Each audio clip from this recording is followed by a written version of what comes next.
हमारी आपसे विनती है कि इस एपिसोड को लाइक करके यूट्यूब चैनल को फ्री में सब्सक्राइब कीजिए और नोटिफिकेशन बेल पर प्रेस करके पाइए सबसे पहले अपडेट।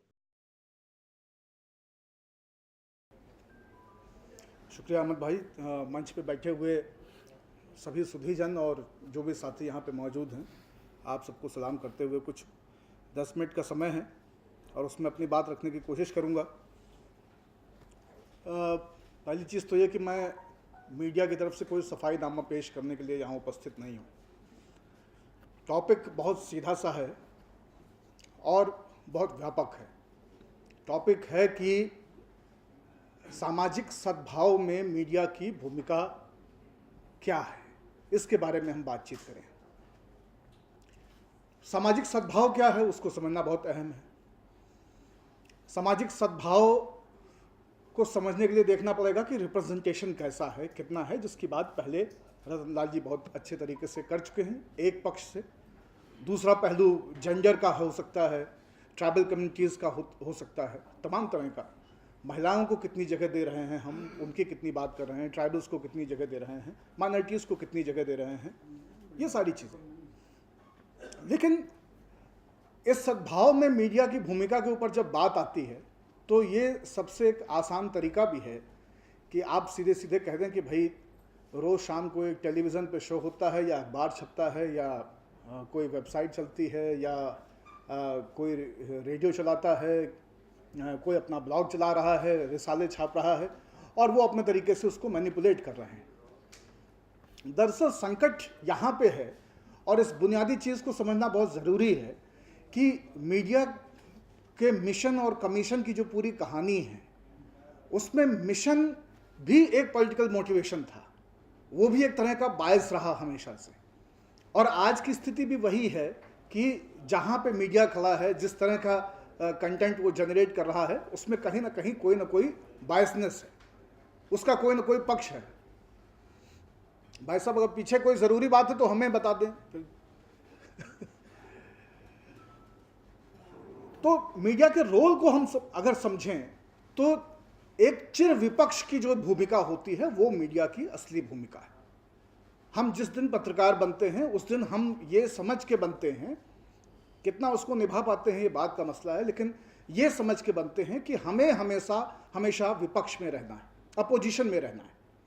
क्योंकि सत्ता अच्छे काम करेगी लेकिन कुछ बुरे या गलत काम भी करेगी। हमारा काम बुरे या गलत कामों को सुधारना है, सत्ता को हमेशा ये बताना है कि ज़मीन पर हो क्या रहा है। अगर ये काम हम ईमानदारी से कर पाएँ तो सामाजिक सद्भाव में हमारी भूमिका हो सकती है। मीडिया की भूमिका सामाजिक सद्भाव को बचाने में एक बहुत सीमित भूमिका है, इस बात को भी समझ लीजिए। आप कबूतर जो अपने पैर में चिट्ठी लेके जा रहा है उसके ऊपर सारा इल्ज़ाम छोड़ करके, या परचम जो लहरा रहा है, जो झंडे फहर रहे हैं उनके ऊपर इल्ज़ाम छोड़ करके सारी चीज़ों से फारिग नहीं हो सकते हैं। हवाओं की भी भूमिका समझनी पड़ेगी, मजमून लिखने वालों के भी चेहरे जानने पड़ेंगे। इस देश में राजनीतिक दल एक जगह पर टिक कर बैठने को तैयार नहीं हैं, कभी इसके साथ हैं कभी उसके साथ हैं, बिजनेस इंटरेस्ट उनके साथ जुड़े हुए हैं। मीडिया घरानों को कंट्रोल करने वाले लोग औद्योगिक परिवारों से आने वाले लोग हैं अधिकतर घरानों में। आपको क्या लगता है कि एक पत्रकार क्या करेगा, किन किन से वो लड़ाई करेगा, कहाँ से चीज़ें मैनिपुलेट हो रही हैं, इन चीज़ों को समझने की कोशिश कीजिए। जिस देश में 60 साल में सामाजिक सद्भाव को संभालने के लिए राजनीतिक और सामाजिक स्तर पे सारी राजनीतिक पार्टियां, सारे शिक्षाविद, समाजशास्त्री मिल करके कोई व्यवस्था नहीं बना पाए, तमाम तरह के जो एक्सट्रीमिस्ट और तमाम तरह की जो फंडामेंटलिस्ट सोच के लोग थे वो पनपते रहे लगातार, और उनको पनपने दिया गया, वो बढ़ते गए और उन्होंने उस समाज को हमेशा अंदर से खोखला करने का, दीमक की तरह खाने का काम किया। इसको रोकने के लिए राजनीति का कोई दोष नहीं है क्या? समाज की अपनी कोई जिम्मेदारी नहीं थी क्या? हमारी आपकी अपनी कोई जिम्मेदारी नहीं थी क्या? पत्रकार का काम जो हो रहा है उसको दिखाना है, उसको बताना है। यह बेशक सही बात है कि बताने और दिखाने के क्रम में बहुत सारी बेईमानी आती है, लेकिन वो बेईमानी किन वजहों से आती है इसको आप समझें। देश की अगर राजनीति ईमानदार होती तो पत्रकारिता कभी बेईमान नहीं होती। देश के घराने अगर ईमानदार होते, देश के पॉलिसी मेकर अगर ईमानदार होते, देश के की संसद में बैठे हुए लोग अगर ईमानदार होते, सारे के सारे विचारधाराओं में आधुनिकता होती। आप सोचिए कि कितना पीछे छूटा हुआ देश था जिस वक्त हमें संविधान मिला, इतना प्रोग्रेसिव संविधान। उसकी भी कहानी अभी हम लोगों ने सुनी कि अंबेडकर की भूमिका, मुस्लिम लीग की भूमिका, कांग्रेस की भी एक बड़ी भूमिका है और लोगों की भी भूमिकाएं। और उस वक्त सब सबसे सहमत नहीं हो सकते थे। गोविंद वल्लभ पंत का एक गाना था, अंबेडकर जी का एक तराना था। सबकी अपनी अपनी बातें थी, सबके अपने अपने तर्क थे। उन तर्कों के बीच में एक काफी पीछे छूटा हुआ समाज जिसमें इतने ज्यादा बंटवारे हों, उसको बांधने के लिए एक 100 साल से भी आगे की कॉन्स्टिट्यूशन को हमने कंसीव किया, उसको अपने गर्भ में रखा कि नहीं ये हमारा संविधान है, हम इसको अपने लिए तैयार कर रहे हैं, पैदा कर रहे हैं। लेकिन उस कॉन्स्टिट्यूशन की वैल्यूज को लेकर के आप देखिए कितना काम सरकारों ने किया है, उसको मजबूत करने के लिए कितना काम सरकारों ने किया है, कितना काम राजनीतिक दलों ने किया है। लड़ाइयाँ हुई सामाजिक मोर्चों पे, लड़ाइयाँ हुई मंडल और कमंडल के संदर्भ में, लड़ाइयाँ हुई और तमाम सारे मसलों पे, सामाजिक संदर्भों की भी लड़ाइयाँ सामने आती हैं।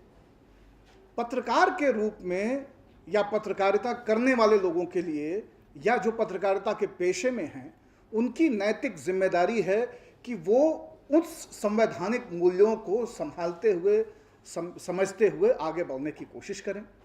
कुछ लोग इसको निभा रहे हैं, कुछ लोग इसको नहीं निभा रहे हैं। टीवी की अपनी सीमाएं हैं, अखबारों की अपनी सीमाएं हैं। ये भी एक चीज़ बहुत बार बार सुनने को मिलता है और कमर साहब भी इसको अक्सर लोगों के बीच में सुनते आए होंगे कि अब आजकल तो मीडिया की हालत बड़ी ख़राब हो गई है। मीडिया की हालत हमेशा से, मीडिया कभी भी किसी ना किसी के पैट्रनेज में रहा ना, उसको छापने वाला कोई ना कोई व्यापारी रहा ना, किसी ने कागज़ का पैसा दिया, स्याही का पैसा दिया, विज्ञापन दिया और उस हिसाब से छपा। उनकी जो नीयत थी वो चीज़ें छप के उसमें आती थी। जिन्होंने कहा कि इसमें प्रवचन छापो तो वहाँ से तमाम तरह की अखंड ज्योति जैसी पत्रिकाएं छपने लग गई। जिन्होंने कहा कि आज़ादी के तराने छापो, हमारी लड़ाइयों की बातें छापो, तो वहाँ से इंडिया डिमांड्स और तमाम तरह के अखबार खड़े हुए। जहाँ पे ये आया कि नहीं बिजनेस इंटरेस्ट है, हमें विज्ञापन बेचने हैं, हमें प्रोडक्ट बेचने हैं, हमें मार्केट के हिसाब से चीज़ें बेचनी हैं, तो वहाँ पे दूसरे तरह के अखबार आज आप देख रहे हैं जो आपको दिखाई दे रहे हैं। इन सब के बीच में बने रहते हुए, इतने तरह के पॉलिटिकल प्रेशर्स के बावजूद, इतने तरह के प्रोफेशनल प्रेशर्स के बावजूद और इतने तरह के पैसे के जो दबाव हैं, उन सारे दबावों के बावजूद मीडिया में लोग अभी भी एग्जिस्ट करते हैं। कठुआ की कहानी अगर बाहर आई तो उसमें मीडिया की भूमिका है। उसको 10 लोगों ने गलत तरीके से लिखा होगा, लेकिन 5 लोगों ने उसके लिए जान लगाई। आज तमाम तरह के फरेबी बाबा अगर जेल में हैं तो उसके पीछे भी कोई ना कोई एक स्ट्रिंगर है जिसने 10 साल 20 साल धमकियां सही हैं, मार खाई हैं, घर में घेरा गया है, उसको हर तरह का लालच देके तोड़ने की कोशिश की गई, फिर भी वो लड़े हैं और फिर भी उन्होंने इस मकाम पे चीज़ों को पहुंचाया है। हाँ, उन्नाव भी, सारे मामले, ये एक मामला नहीं, ऊना का मामला, ये सारी चीज़ें वहीं से निकल के आई।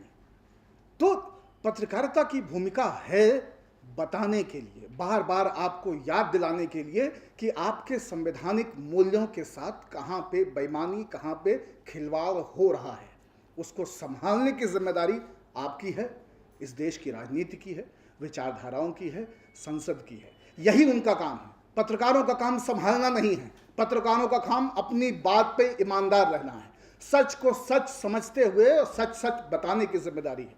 सामाजिक सद्भाव की जिम्मेदारी केसी त्यागी जी ज़्यादा बेहतर बताएंगे कि किनकी है, हम कैसे बता पाएंगे, या इलियास साहब उसके बारे में बात करेंगे। तो पत्रकारिता की अपनी सीमाएं हैं, सामाजिक सद्भाव में उसकी एक बहुत सीमित भूमिका है।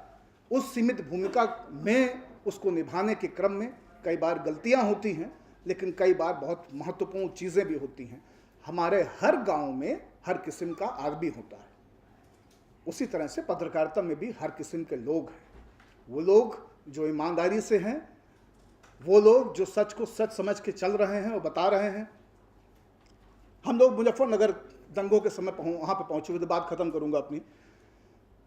सोशल मीडिया के ऊपर बात हुई, इसलिए मैं उस एक संदर्भ को लाना चाहता हूँ। डिजिटल मीडिया से हूँ 15 साल से डिजिटल मीडिया देख रहा हूँ, इसलिए सोशल मीडिया के बारे में बात करना भी ज़रूरी है। आप ये देखिए कि आज हुआ क्या है, किस तरह से कहने के लिए कितना अच्छा है कि सोशल मीडिया है और उसके थ्रू हम चीज़ों को लोगों तक पहुंचा पा रहे हैं, चीज़ें पहुंच रही हैं, लेकिन उसकी वजह से एक तरह का नियंत्रण भी खत्म हुआ है। उस नियंत्रण के खत्म होने की अच्छी बातें ये हैं कि बहुत सारी चीज़ें निकल के आ रही हैं, लेकिन बहुत तरह की समस्याएं भी हैं। मुजफ्फरनगर के दंगों में व्हाट्सएप पे जो चल रहा था, फेसबुक पे जिस तरह के कमेंट चल रहे थे, आज आप देखिए जो भीलवाड़ा की घटना हुई, जिसमें एक व्यक्ति को मार करके वो आदमी अपना वीडियो खुद बना करके और उसको फेसबुक पे डालता है, जिस तरह से वो फिर वहाँ पे हीरो बन रहा है। इस तरह की घटनाएं आप अक्सर देखेंगे। अब तमाम तरह के इस तरह के वीडियोस आ गए। एक मस्जिद के सामने 4 लोग बाइक लगा करके नारे लगा रहे होते हैं, या डीजे बजा करके मुहर्रम का जुलूस निकल रहा होता है और रामनवमी का जुलूस निकल रहा होता है, और वो सारी चीज़ें हम सोशल मीडिया पे डाल करके अपने दोस्तों को भौंकाने का काम कर रहे होते हैं। ये नियंत्रण बाहर हो रहा है और आपको लगता है कि फेसबुक फ्री है। फेसबुक फ्री नहीं है। फेसबुक अमेरिका में बैठ के पैसे बना रहा है, आप उसके लिए बिना वेतन दिए मजदूरी कर रहे हैं। तो पत्रकारिता की जो नई चुनौती है सामाजिक सद्भाव की, वो ये भी है कि कैसे सोशल मीडिया पे जो फेक न्यूज़ का सिलसिला चल पड़ा है और वो सत्ता के गलियारों से चल रहा है, पार्टी के मुख्यालयों से चल रहा है और इंडिविजुअल लेवल पे चल रहा है, हर स्तर पे वो है, उसको भी हम कैसे बेनकाब करें, उसके बारे में कैसे चीज़ें लिखी जाएं, उसके बारे में कैसे लोगों को बताया जाए कि दरअसल सच क्या है, दरअसल हुआ क्या था। दरअसल ये वीडियो यहाँ का नहीं है, क्यूबा का है, या ये वीडियो यहाँ का नहीं है, बांग्लादेश का है, या ये वीडियो यहाँ का नहीं है, नैरोबी का है। इस तरह की तमाम सारी चीज़ें, तमाम सारी सच्चाइयाँ बताने की ज़रूरत है। हम लोग कोशिश कर रहे हैं कि बताएं। आप लोग भी इस बात को, जिम्मेदारी को समझें कि सामाजिक सद्भाव में मीडिया की भूमिका जितनी अहम है, उतनी ही अहम आप सबकी भी भूमिका है। बहुत बहुत धन्यवाद।